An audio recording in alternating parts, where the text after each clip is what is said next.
Are you feeling maybe a bit swamped by all the info out there on real estate investing? Like, where do you even start? Yeah, we get it. It's a lot of noise. But our mission today, well, is to cut right through that noise for you. Exactly. We've dug into what feels like the definitive source, Real Estate Investing for Dummies by Eric Tyson and Robert S. Griswold. We're distilling their core wisdom.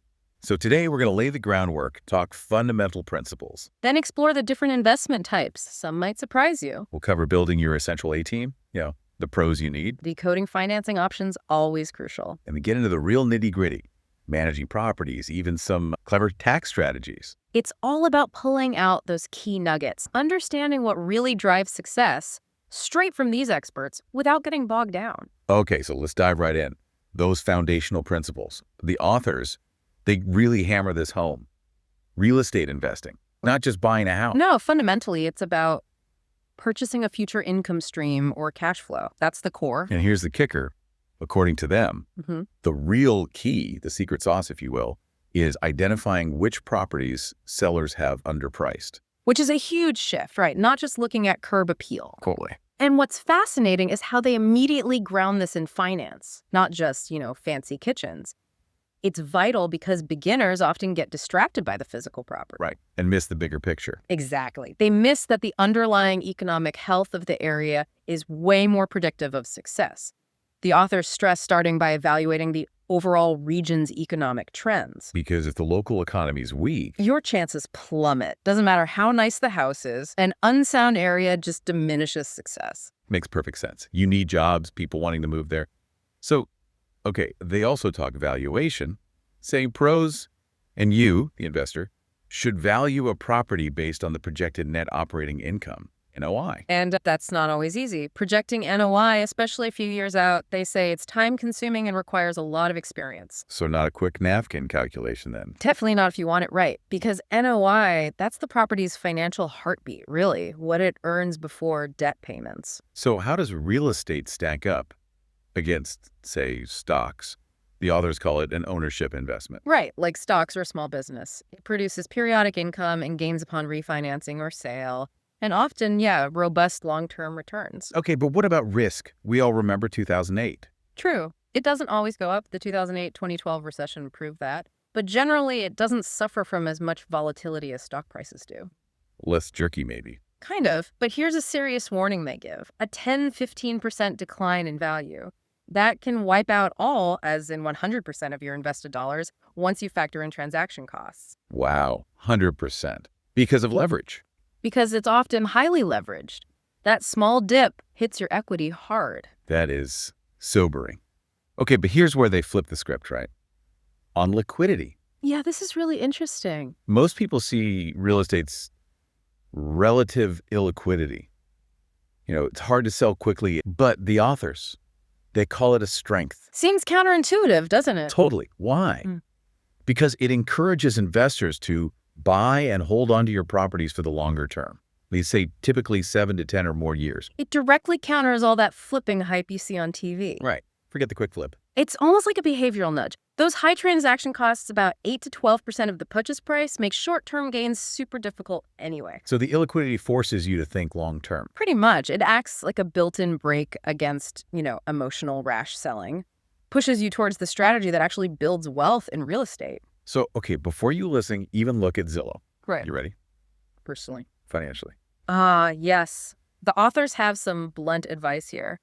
Get your house in order first. Yeah. Meaning, pay off all your consumer debt, credit cards, car loans, get rid of them, and eliminate wasteful and unnecessary spending. Build that foundation first. Absolutely. They even give a practical rule of thumb for asset allocation. Subtract your age from 110 or 120 if you're more aggressive. Okay. That number, that's the percentage of your long-term money for ownership investments for appreciation, like real estate. So if you're 40... 110 minus 40 is 70, or 120 minus 40 is 80. Right, 70% or 80% in growth investments. It shows how significant real estate can be in a portfolio, but only after you've got the basics covered. Okay, solid advice. Now let's unpack the different paths you can actually take. The types of investments. Starting residential, single-family homes seem like the obvious entry point. They do, but the authors caution. Monthly operating profit may be small, non-existent, or negative in the early years. Be prepared for that. And the vacancy issue. Big time. With just one tenant, you have no rental income when you have a vacancy. That can hurt cash flow. What about vacation homes? Fun, maybe, but an investment. They're pretty direct. More of a consumption decision than it is an investment decision. Basically buying it more for personal use. But there's a tax perk, right? Yeah, a neat little detail. You can rent the property for up to 14 days a year, and that income is tax-free. Tax-free. Yeah. Nice. While still deducting costs. Yep. Still get those ownership cost deductions. Could help offset things a bit. Okay, good to know. On the flip side, what about timeshares? Condo hotels. Oh boy. Here they really pull no punches, flat out. We don't see timeshares or condo hotels as worthy real estate investment. Why not? As they don't appreciate and they don't generate income. Robert Griswold mentions a super specific exception, buying deeded weeks cheap on the secondary market, all cash. But even then. Even then, he repeats, they should never be considered a wealth-building real estate investment, so probably best to avoid. Got it. Okay, what about attached housing? Condos, townhouses? A bit easier upkeep, maybe. They say somewhat easier to keep up. But There's always a but. they tend to appreciate less than single-family homes or apartment buildings, unless it's in a really hot urban area. And they wave a big red flag about conversions. Huge one. Be wary of apartments that have been converted to condominiums, often just a cosmetic makeover hiding ancient systems. Like 40-year-old plumbing, heating, cooling, and electrical systems. Yikes. Need to look beyond the new paint. Always look beyond the paint. Okay, moving to more specialized stuff. Raw land. Sounds appealing, maybe simpler, but drawbacks. It requires ongoing cash to pay the property taxes and liability insurance. With little or no income coming in. Right. And critically, you absolutely need access to the land or the right to enter and leave through a public right-of-way, ingress and egress. Don't get landlocked. And zoning changes can bite. Griswold had a story. Yeah, a personal one. Yeah. His land got downzoned, went from allowing development on 4 acres down to 2 acres. Huge impact on value and potential. And you had to pay mitigation fees. Yep. Something like $50,000 per acre. Shows how government action totally outside your control can just slam your investment. So due diligence on zoning is critical before buying land. Absolutely. Understand the rules, the potential changes before you commit. Okay. What about finding deals? Foreclosures, REOs. REO meaning real estate owned, usually by a bank after foreclosure. Yeah, this is a way to potentially buy real estate at wholesale prices. But riskier. Generally a better value than a conventional purchase, but not without some increased risk, for sure. They also note the time before formal foreclosure. That's an important buying opportunity. Like short sales. Though finding those seems tough. Can be. They do mention the Mortgage Forgiveness Act extended through 2025, which helps homeowners avoid taxes on forgiven debt for a principal residence, not usually for investment properties, though. What about lease options? Authors like these, an excellent way to control and eventually purchase a property without a significant cash investment up front. And it's flexible for the investor. Very. It's a unilateral contract. Owner has to sell if you exercise the option, but you, the tenant buyer, are not obligated to buy. Gives you options, literally. Okay. Shifting to more passive routes, REITs, real estate investment trusts. Right. These are for-profit companies that own and generally operate different types of property, like buying a stock that owns real estate. Sounds easy. Any catches? Big caution on private REITs. Often have extremely high sales commissions and costs, like 7 to 10% of your initial investment can vanish in fees. Ouch. That eats returns fast. And similar warnings for ticks? Tenancy in common? Yes, exactly. They advise avoiding current kicked offerings, again, typically overpriced with those extremely high sales commissions and costs. And liquidity issues too. Major ones. Plus, complex tax rules around 1031 exchanges might not even apply to new investors buying into a tick. They say ticks often aren't right for many investors. Consistent theme. Watch out for those hidden costs and complex structures. Definitely. Okay, net leases. These sound interesting. Tenant pays expenses. Sometimes a portion, sometimes all. The tenant pays for a portion or all of the operating expenses, taxes, insurance, maintenance, repairs, and even capital improvement. And the ultimate version. The absolute triple net lease or bond lease. There, the total responsibility rests with the tenant. Sounds like a dream, right? Almost too good to be true. Which means read the fine print. You must carefully review the lease to determine exactly who is responsible for each part. Don't assume. Get an expert. Highly advised. Hire a real estate attorney or lease expert to prepare a lease abstract. Nail down those responsibilities. Okay, what about being the lender?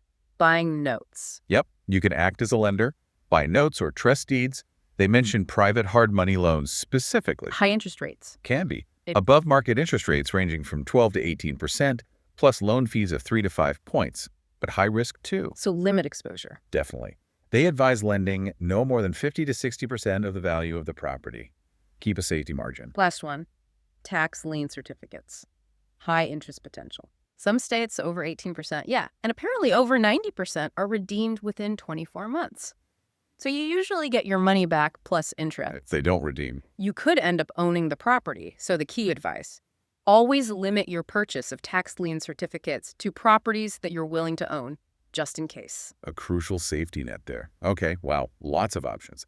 Now, building that support system, the A team. Super important. Their key advice: have your team in place before you begin your serious property searching. Why before? Speed. Exactly. Transactional speed, efficiency. In hot markets, you need to move fast. Having your agent, lender, inspector ready makes a huge difference. Speaking of agents, how do you pick a good one? Look for someone who keeps things confidential. You want to be the first one contacted about the best properties. And loyalty, single agency. Strongly recommended. Work with a single agency representative whose loyalty is only to you. Avoid dual agency, where the agent represents both buyer and seller, potential conflict of interest. What about appraisers? More than just price checkers. Much more.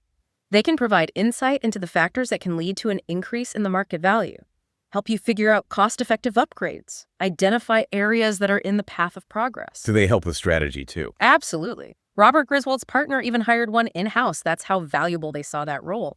Find appraisers who follow US PAP standards and have deep product knowledge. In vetting anyone on your team. Check references. Call at least 3 clients. Look for willingness to communicate and good interpersonal skills. You need to work well together. Solid advice for any professional relationship, really. Okay, shifting gears. Funding. Getting the money. Down payments. Expect lenders to want at least 20% of the property's purchase price. Often more for investment properties. Like how much? The best investment property loans might require 25 to 30% down.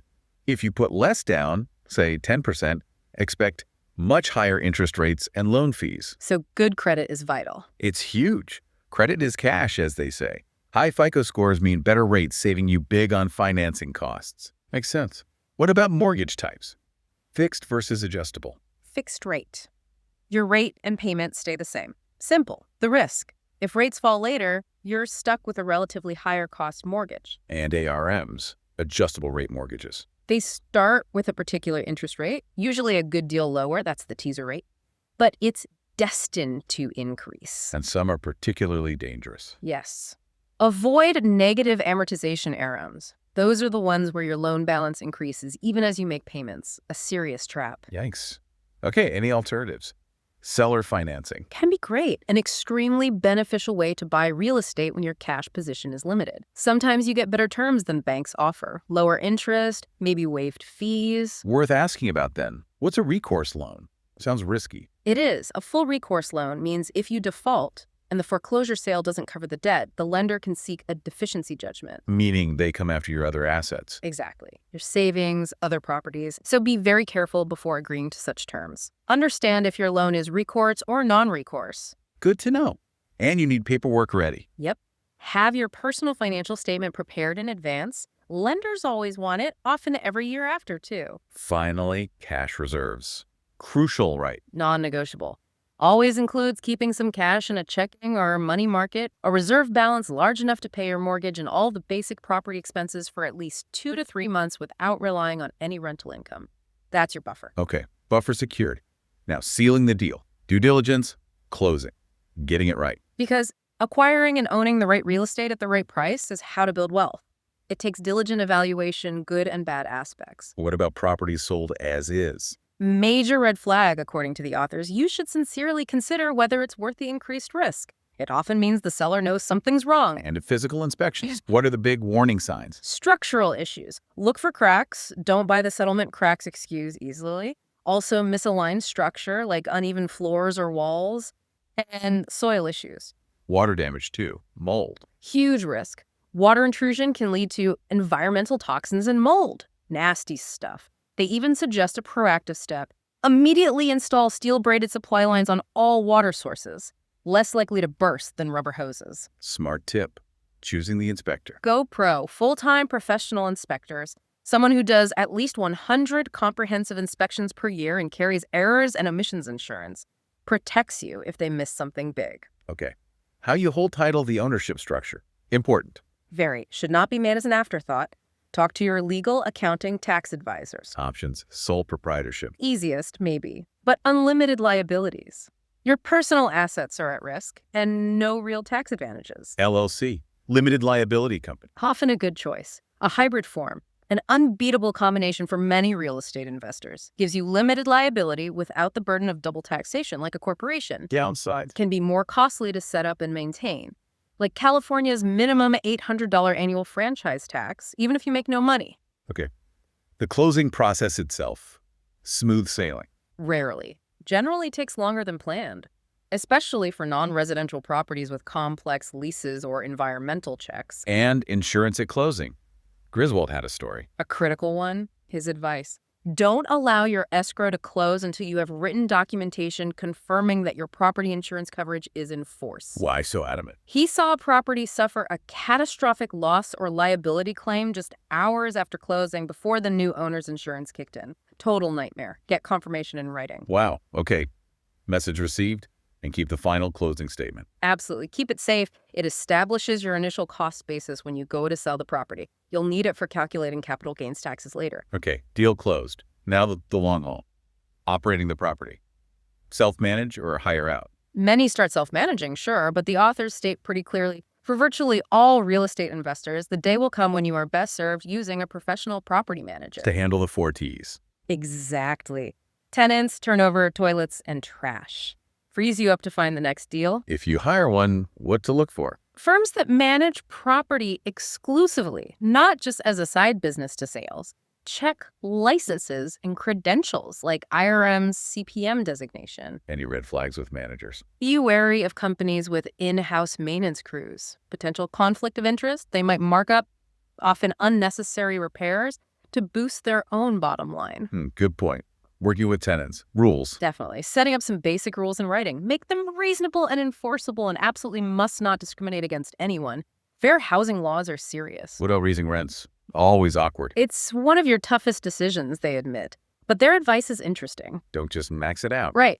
Keep the rent level slightly below the full market rent for existing long-term tenants. Shows appreciation, encourages them to stay, because the cost of losing a tenant is high. Vacancy plus turnover costs add up fast. Smart long-term thinking. And discrimination. Big no-no. Huge legal consequences for illegal discrimination. They specifically mention steering, guiding applicants based on race, family status, etc., is forbidden, even if you think you have good intentions. And lease signing. Everyone signs. Critical detail.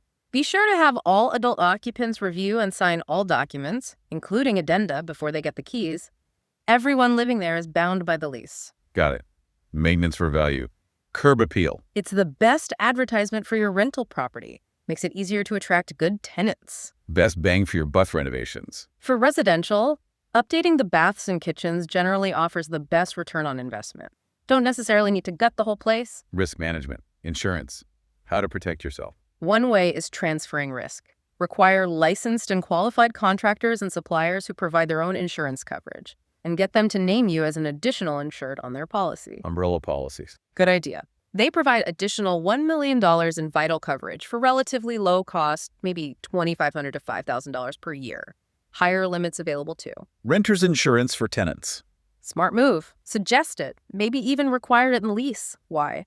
Because when your tenant has a renter's insurance policy to handle their claims, they're less likely to sue you.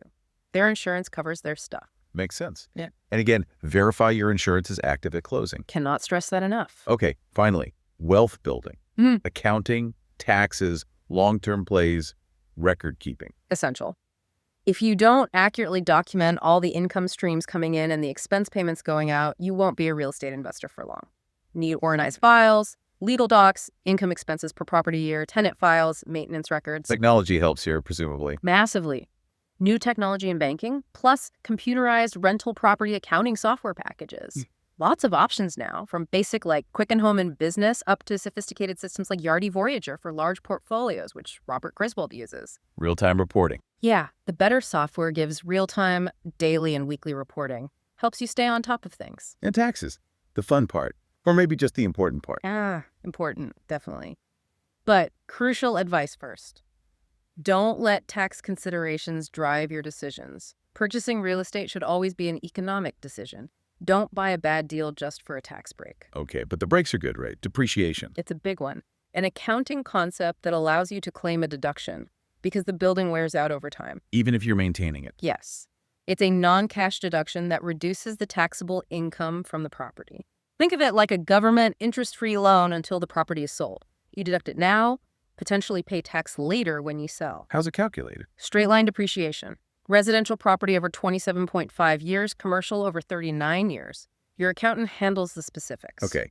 Exit strategies, accelerating wealth, 1031 exchanges. The 1031 tax-deferred exchange, super powerful, allows real estate investors the ability to shelter income and even to eliminate or at least defer capital gains. How does it work, basically? You sell an investment property and use the proceeds through a neutral third-party facilitator to buy a like-kind replacement property. Strict deadlines apply. Identify replacements within 45 days, close within 180 days. Defers the capital gains tax. Powerful indeed. What about selling your own home? Remember that capital gains exclusion, up to $250,000 profit tax-free for singles, $500,000 for married couples filing jointly on your principal residence if you meet the ownership and use tests. And the author's core long-term strategy, get rich right. It's the buy and hold for lifetime approach. Basically, you don't just sell, you continually pull equity out of appreciated properties through refinancing. Tax-free cash from refinancing. Usually, yes. Cash-out refi proceeds aren't typically taxed immediately. Then you use that tax-free cash to invest in additional properties. Scale up over time. Like the tortoise? Exactly. They call it the tortoise in the old Tortoise and the Hare story. It's about purchasing well-located but often distressed and poorly managed properties, fixing them up, renovating, getting good tenants, filling them, then refinancing to pull equity out and holding for the long run. A systematic, almost boring way to get rich slowly. Boringly effective. It avoids market timing and focuses on adding value and leveraging appreciation. And they wrap it up with 10 steps to success. Yeah, a great summary roadmap. 1, build savings, clean credit. 2, buy in the path of progress. 3, buy right property, best price. 4, renovate right, don't over-improve rentals. 5, keep rents fair, slightly below market for long-termers. 6, recover renovation via refi. 7, reposition with better tenants. 8, become or hire superior management. 9, refinance or sell defer again, 1031. 10, consolidate holdings eventually. Wow, that is a comprehensive path. It really is, designed for building lasting wealth, not quick hits. What a fantastic deep dive. Seriously packed with insights from Tyson and Griswold. We've gone from the core idea of buying future income through all the types, the team, the funding, managing taxes. Yeah, it's clear success isn't about luck or timing the market perfectly. It's much more about that thoughtful long-term approach. Solid principles, doing your homework, building those partnerships. Understanding the opportunities, sure, but also those hidden challenges, those costs, those risks. It really is about building wealth brick by brick, carefully, intentionally, just like the authors lay out. So the final thought for you listening. Armed with all these insights straight from the authors, what kind of real estate investor will you choose to be? The one chasing maybe fleeting trends? Or the one committed to building lasting wealth brick by brick?